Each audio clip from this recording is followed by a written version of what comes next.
Na kągi, štai mes to nuostabaus kosminio laivo sidabrinis apynėlis žemutinėme denyje įsirengėm improvizuotą studiją ir pakalbinsim šio kosminio laivo komandą, kurie neša salyklo paslaptis į kosmosą. O štai ir mūsų herojai. Ir norėtume paklausti,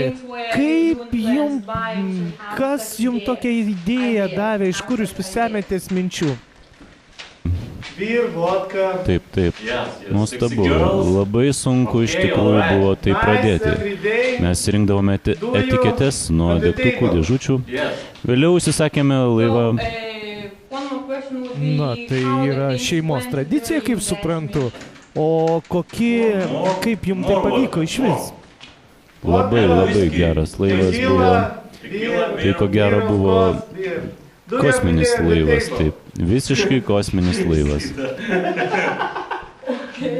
Na štai, ta linksma gama mes tęsime mūsų pokalbį.